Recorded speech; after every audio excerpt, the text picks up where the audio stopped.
Bonjour et bienvenue dans l'émission La Clé de voûte. Je suis Audrey Carsalade, coach, autrice et femme médecine. J'aide les entrepreneurs du nouveau monde à développer leur business les pieds dans la terre et la tête connectée aux étoiles. Un lundi sur deux, seul ou accompagné d'un invité, nous parcourons des chemins de vie puissants et singuliers, des réflexions vers une nouvelle vision du mot entreprendre en participant à l'éveil des consciences. La clé de voûte, le trait d'union entre le monde visible et invisible de l'entrepreneur conscient de ses actions et à l'écoute de son intuition.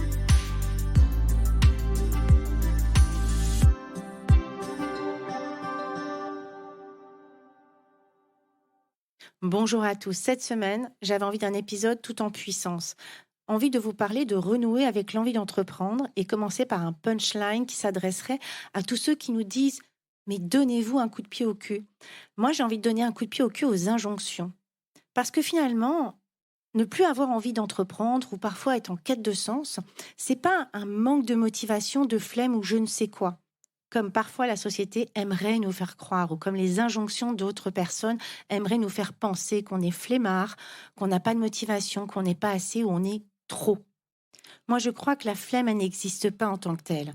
Je crois qu'il y a des gens qui se cherchent, il y a des gens qui se sont parfois perdus, qu'il y a des gens qui ont parfois oublié à quel point ils étaient doués, puissants, et que la flemme ou la procrastination n'est finalement qu'une conséquence d'avoir perdu de vue son objectif ou sa quête de sens.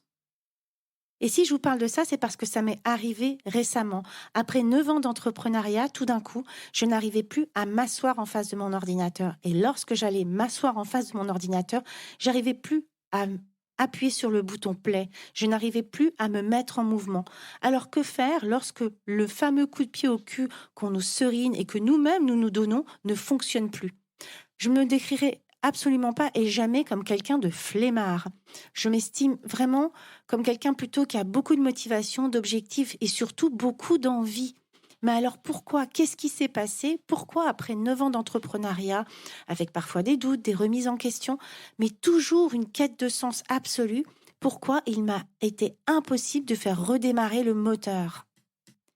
Et si je vous parle de tout ça, c'est parce que bien évidemment, j'ai déjà accompagné des personnes qui n'y arrivaient plus, qui n'arrivaient plus à se mettre en mouvement, tout comme des personnes qui ont été touchées tout simplement par le burn-out et qui faisaient face à leur propre injonction de ne pas arriver à s'arrêter. Nous sommes bien plus complexes, bien plus subtils que ce que nous imaginons. Alors voyons ça de plus près. Quelles sont effectivement les possibilités? Qu'est-ce qui se passe lorsqu'on n'arrive plus à se mettre en marche, lorsque la procrastination devient notre pire ennemi? Et aussi, qu'est-ce qu'on peut remettre en mouvement? Qu'est-ce qui pourrait, des pistes de réflexion pour nous aider à repartir? Pas à repartir parce qu'il faut, parce qu'on doit, parce que je ne sais quelle injonction, mais plutôt venir se rappeler à quel point cette expérimentation peut être magique et magnifique, à quel point entreprendre peut nous porter et nous rapprocher davantage des autres et de notre propre passion. Allez, c'est parti. Alors j'avais envie de revenir à la genèse, lorsqu'on était tout petit, et toutes les injonctions qui ont parsemé notre chemin. Alors non, ce ne sera pas un épisode sur les injonctions, je crois que j'en parle déjà pas mal tout au long de ces saisons, simplement de se rappeler que petit, on était peut-être rêveur, peut-être qu'on était hyperactif. Et d'ailleurs, c'est intéressant de voir comment, dès le départ, cette société, lorsqu'on ne rentre pas dans la norme ou dans les attentes, cherche à nous étiqueter, à nous cataloguer. Parce qu'au final, le rêveur, celui qui est tête en l'air, celui qui manque de concentration, peut-être que ça fera un fabuleux romancier, un fabuleux conteur. Et celui qui n'arrive pas à poser ses fesses, peut-être que ce sera celui qui viendra motiver les autres justement quand ils viendront à ne plus toucher leur propre envie. Et c'est là aussi où c'est intéressant de voir ces fameuses cases. Comment finalement on vient rompre avec soi-même, rompre avec qui l'on est à la base pour rentrer dans des cases. Et j'ai aussi envie de dire, lorsque je dis ce sera le meilleur des romanciers, mais au final ça veut dire quoi ça? Parce que là aussi, on voit là une belle injonction. Dès tout petit, on nous met des gommettes vertes ou des gommettes rouges. On a déçu notre maîtresse, déçu nos parents et on n'a pas eu la meilleure note. On n'est pas la préférée de la maîtresse et j'en passe et des meilleures. Et on voit déjà cette forme de réussite. Finalement, c'est quoi réussir? Et on nous met dans un moule avec une forme de réussite extérieure et non pas intérieure. Alors, si on est un petit peu hors norme, si finalement on a envie d'autre chose, peu à peu, on vient éteindre son feu intérieur pour rentrer dans la norme. Et on le voit vraiment aussi, surtout pointer le bout de son nez à l'adolescence, lorsqu'on souhaite faire partie d'un groupe. Alors évidemment, il y a des groupes qui vont aimer le rap, il y a des groupes qui vont être plutôt punk. Néanmoins, on va chercher quand même à rentrer dans une case et dans un moule. Et est-ce qu'on doit parler du moment où on va mettre ce costume cravate? Vous savez, cette fameuse cravate, on se demande si c'est pas une corde pour se pendre. Et là, on arrive au summum de OK, donc là, on t'a bien préparé à rentrer dans le moule et là, ça y est, tu es jeté pour être dans le moule. Mais moi, au final, je suis qui dans tout ça? Alors ce chemin, je vous en parle, mais moi je l'ai déjà fait lorsque, effectivement, j'ai eu mes crises d'angoisse alors que j'avais tout coché de super sympa sur le papier, que j'avais mon job de rêve, que j'avais le copain idéal, que j'avais la maison, que je voyais se profiler le mariage avec la belle robe de princesse et les enfants et sûrement les pare-soleil Winnie l'ourson et et que j'ai eu ces crises d'angoisse et en fait, elles m'ont juste amenée à me dire que j'étais vraiment pas sur le bon chemin, que j'étais sur un chemin de ce que je m'étais dit, Heu, qu'il fallait cocher comme case pour moi, me satisfaire, pour moi avoir cette impression d'avoir une forme de réussite par rapport au regard des autres. Donc ça, ce job, je l'ai déjà fait. Ce job, il m'a pris, quelques années, 7 ans et il m'a permis de faire ce virevolte et de venir déménager sur la Côte d'Azur, de changer complètement de vie et cetera. Donc ça, ce chemin, il est fait. Je vous en parle néanmoins parce que parfois, effectivement, on peut se poser la question de qui je suis et à quel point finalement les normes sociétales ou les attentes ont brouillé les pistes de qui j'étais et de qui j'avais envie de devenir. Et c'est comme ça qu'on arrive à cette fameuse crise de la quarantaine qui touche finalement autant les femmes que les hommes, de OK, j'ai coché toutes les cases, mais alors du coup, qu'est-ce que je fais? Je prends une plus grosse voiture, une plus grosse maison, pour essayer de chercher du bonheur à l'extérieur ou finalement je me rends compte que tout ce que j'ai construit, ça ne suffit pas à mon bonheur et je commence à me tourner vers l'intérieur pour voir ce qui serait OK pour moi et ce qui finalement me rendrait pleinement heureux sans forcément que l'extérieur ait une interaction avec mon bonheur intérieur. Et dans l'entrepreneuriat, finalement, ça peut être pareil. Qu'on ait fait une réussite extraordinaire ou que finalement on peine à décoller, il peut avoir tout un coup un manque de sens. Ça peut être: «Ça y est, j'ai atteint mon objectif, je rêvais de ça et ça y est, je l'ai et finalement maintenant que j'ai tout, qu'est-ce que je fais?» Ou à l'inverse, je peux peiner à faire décoller, mes ventes et à vivre de ma passion et au fur et à mesure, peu à peu, ça vient m'épuiser énergétiquement parce que j'ai l'impression de donner et que j'ai beau semer des graines et finalement j'ai du mal à récolter les fruits.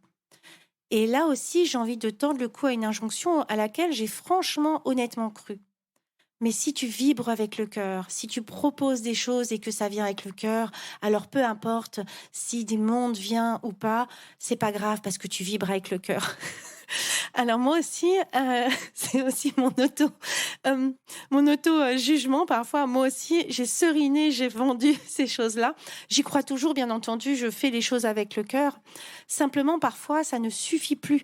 On a beau, vibrer sa passion, on a beau faire les choses avec le cœur, lorsqu'on a l'impression que l'énergie, que l'on donne, elle est pas alignée avec l'énergie que l'on reçoit, parfois on peut venir s'épuiser.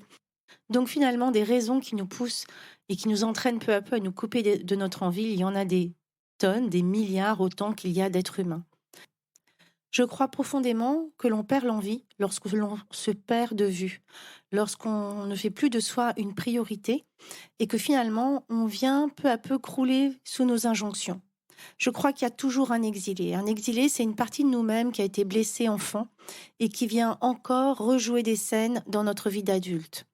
Et si je dois faire finalement cette propre analyse, je crois que moi, peu à peu, en voulant et à la fois réussir dans l'entrepreneuriat et à la fois être une super maman et à la fois rentrer dans le moule et à la fois être une super copine, je crois que je me suis un peu oubliée dans l'eau.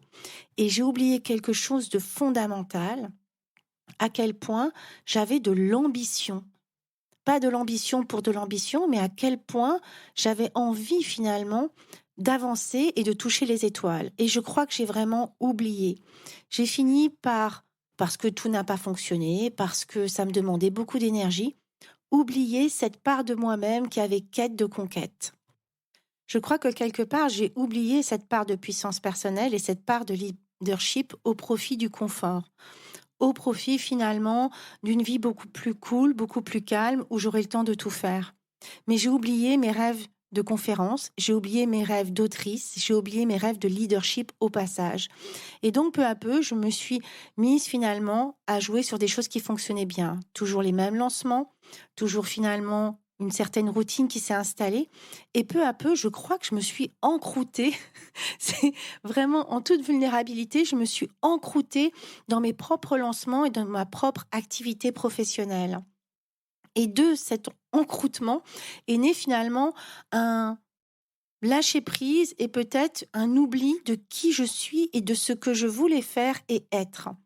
Donc c'est pour ça que je vous parle de cette forme d'injonction et de cet exilé. Il y a toujours une partie blessée qui finalement se dit, bon, c'est déjà pas si mal que ça.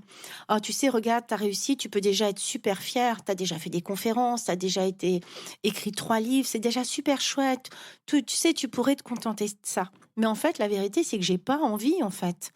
C'est que j'ai envie de bien plus, c'est que j'ai envie de toucher les étoiles, c'est que j'ai envie de vibrer fort de ma passion et d'embarquer au passage des milliers de personnes avec moi. Donc c'est ça que j'ai réalisé. C'est qu'au final, j'avais plus envie de m'asseoir derrière mon ordinateur parce que l'objectif était flouté, parce que j'avais renié cet objectif.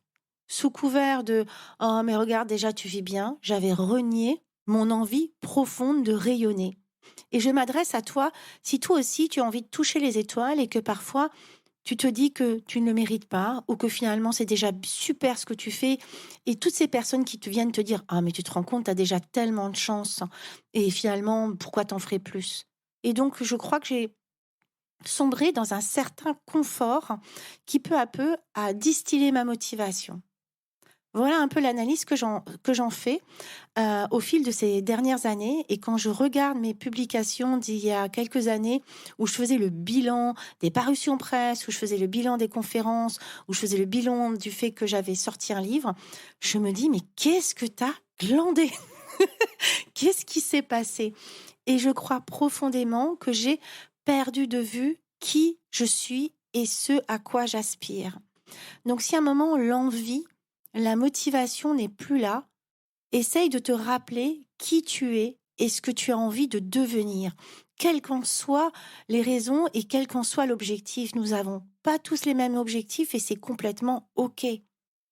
Moi, par exemple, je vise pas du tout le 1 million d'euros, je m'en tape. Je vais être complètement honnête. Si je l'ai, évidemment, je ne vais pas cracher dans la soupe, mais c'est pas mon leitmotiv. Oui, j'ai à cœur de bien vivre.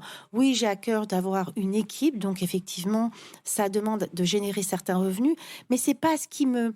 L'argent en tant que tel est une énergie et pas, c'est pas ce qui va me guider. Ça va pas être mon objectif ultime. En revanche, me rendre visible, installer mon leadership, ça oui, ça m'éclate.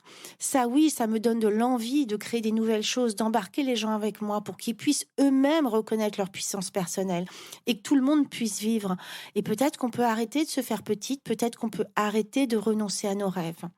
Et si jamais tu ne trouves pas la raison racine, si tu ne vois pas qui est cet exilé qui t'empêche potentiellement de réaliser tes rêves, alors sache que tu peux le faire au sein d'un recouvrement d'âme que moi je fais en chamanisme. Le recouvrement d'âme, c'est venir justement récupérer cet exilé. Ça veut dire quoi récupérer cet exilé? Ça veut dire justement retourner à la racine de l'événement qui a fait des ricochets dans ta vie et qui continue d'en faire aujourd'hui. Retourner sur cet exilé qui a encore l'âge mental et l'âge émotionnel de 5, 6, 7 ans, le moment où justement le trauma s'est installé, et de venir entrer en contact avec cette personne. Revenir entrer en contact avec cet exilé pour comprendre ce qui s'est passé, pour comprendre pourquoi à un moment il s'est dissocié de toi, il a il est parti en fait parce que c'était trop douloureux et le ramener à toi.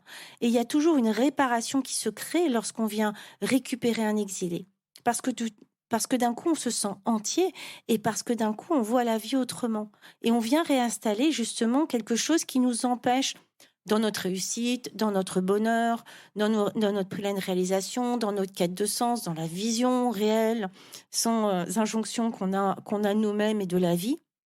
Bref, récupérer les exilés, c'est un travail qui est formidable, libérateur et qui nous permet d'être beaucoup plus alignés et qui nous évite de nous couper de cette fameuse envie. J'espère de tout cœur que cet épisode spontané et en toute vulnérabilité te permettra toi aussi d'y voir un peu plus clair, de te dire ok, moi, en ce moment, je perds l'envie. Et c'est pas qu'une question de je fais pas de vente et c'est pas qu'une question de followers, même si bien entendu que ça joue, bien entendu que lorsqu'on crée des choses avec le cœur et qu'on y met de l'énergie, on a envie d'avoir un retour. Mais lorsqu'on se focus sur une vision ultime et qu'on se fait parfois accompagner, moi j'ai des coachings pour accompagner les personnes justement à déployer leurs ailes et qu'on se fait entourer dans une synergie positive, alors peu à peu on voit les résultats apparaître. Et du coup ces résultats, ces premiers résultats viennent nourrir le cercle vertueux de cette pleine satisfaction à continuer. Je ne te promets pas que tout fonctionnera. Je te promets que si tu retouches l'essence de ton objectif et de ce pourquoi tu fais cet entrepreneuriat, si tu redéfinis ta quête, ta vision et ta quête de sens, alors l'énergie va pouvoir se remettre en mouvement et tu vas pouvoir recréer et ton énergie interne sera totalement différente. Et comme nous sommes des êtres faits d'énergie, alors les autres commenceront aussi à capter ton énergie et te rejoindront. Voilà, je te souhaite une belle journée, matinée, après-midi, soirée et je te dis à très bientôt.